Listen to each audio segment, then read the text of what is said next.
Hallo zusammen, heute arbeiten wir Last-Minute-Osterkörbchen aus einem übrig gebliebenen Patchwork-Block. Wenn ihr keinen Patchwork-Block zur Verfügung habt, eignet sich auch ein quadratisches Stoffstück ganz wunderbar. Sind die nicht super niedlich? Wenn ihr neu auf diesem Kanal seid, hier geht es um Patchwork-Quilten und um kleine Nähprojekte. Herzlich willkommen bei Needle Engine. Mein Name ist Elke und wir legen los.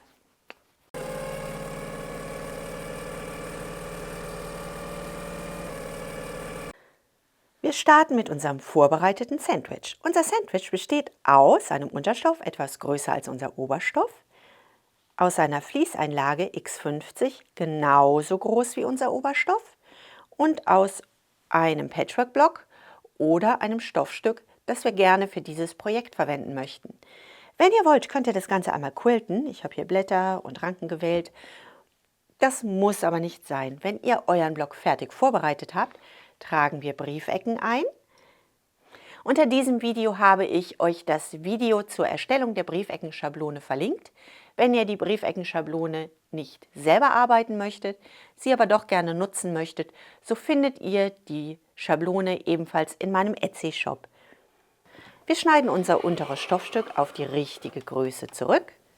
Wir schlagen unser Patch zu einem Dreieck, klippen das einmal fest und nähen unsere Briefecken ein. Wenn wir unsere Briefecken eingenäht haben, schneiden wir den Inhalt der Briefecke zurück, schneiden die Nahtzugabe bis zu unserem genähten Stück, nicht darüber hinaus, zu, und wir schneiden einmal die Ecken ab. So schaut das Ganze aus und wir schlagen einmal unsere Briefecken zu unserem Patch. Das ist so super einfach und geht so super schnell, wesentlich schneller als Wenden. Unseren Rand schlagen wir einmal zur Mitte. Wenn wir unser Patch so vorbereitet haben, nehmen wir das einmal mit zur Nähmaschine und nähen an der äußeren Kante entlang. Unser Patch ist fertig und nun zeichnen wir alle Linien ein, die wir brauchen. Wir zeichnen eine Linie von einer Spitze zur gegenüberliegenden Spitze auf beiden Seiten, es entsteht ein Kreuz. An unserem Kreuz tragen wir auf jeder Seite der Linie 5 cm ab. Wenn euch das Video gefällt, freue ich mich sehr über einen Daumen nach oben. Das sind unsere Punkte. Und wenn ihr mehr Videos in diese Richtung sehen möchtet und kein Video verpassen möchtet, freue ich mich sehr, wenn ihr diesen Kanal abonniert. Und wir zeichnen ein neues Quadrat von Punkt zu Punkt.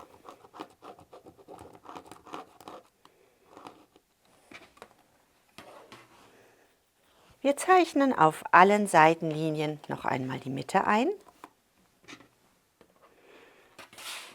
Von unseren Mittelpunkten tragen wir 1 cm zu jeder Seite ab.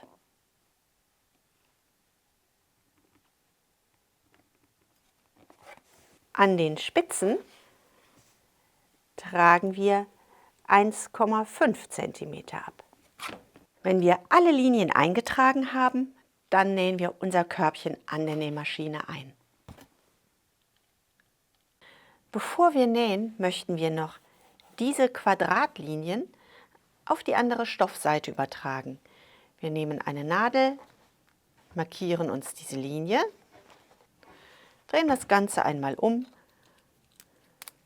und wir zeichnen einen Strich genau da, wo wir die Nadel sehen.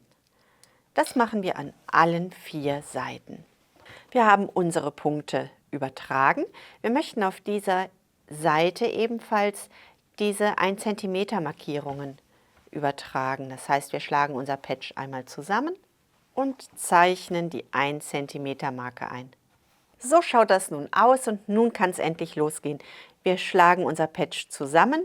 Die Seite, die später im Inneren unseres Körbchens sein soll, legen wir nach außen und wir nähen von unserer eingezeichneten Quadratlinie vom Punkt ganz knapp kantig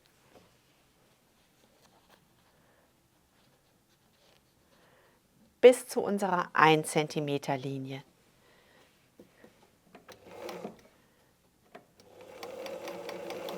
Wir vernähen den Anfang gut. Im Prinzip nähen wir einen Abnäher. Wir achten darauf, dass hier beide 1 cm Linien aufeinander liegen und wir nähen eine gerade Linie bis zum obersten Punkt unserer 1 cm Linie.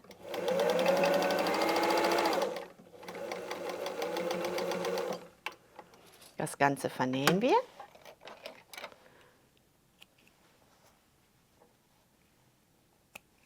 Das nähen wir auf allen 4 Seiten ein. So, das ist unser Ergebnis bis jetzt.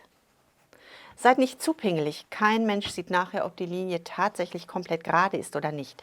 Wir drehen das Ganze einmal um und wir legen unsere Spitzen zueinander. Unsere markierten Linien treffen aufeinander und wir starten bei unserem Quadrat. Und hier gilt das Gleiche, es sind eigentlich Abnäher, die wir nähen. Wir verriegeln am Nahtanfang und wir visieren unseren oberen Punkt an.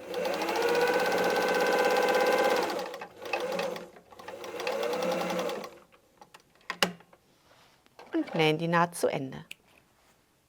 Wenn ihr mögt, könnt ihr diese beiden Punkte mit einer Nadel fixieren. Aber steckt die Nadel so, dass ihr bis zu dem Punkt nähen könnt und die Nadel einfach entfernen könnt.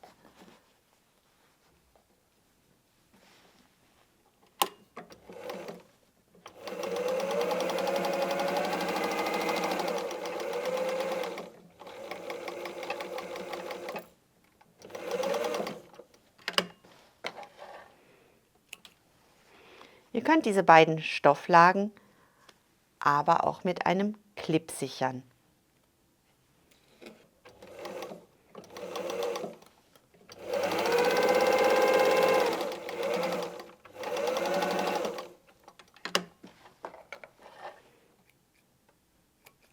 Und wir klappen unser Körbchen auf und es ist fertig geworden. Wenn ihr weitere Ideen zu kleinen Nähobjekte aus einem Leftover-Blog sucht, hier verlinke ich euch eine Playlist und alle weiteren Informationen und Videos, die weiterhelfen, habe ich euch unter diesem Video verlinkt.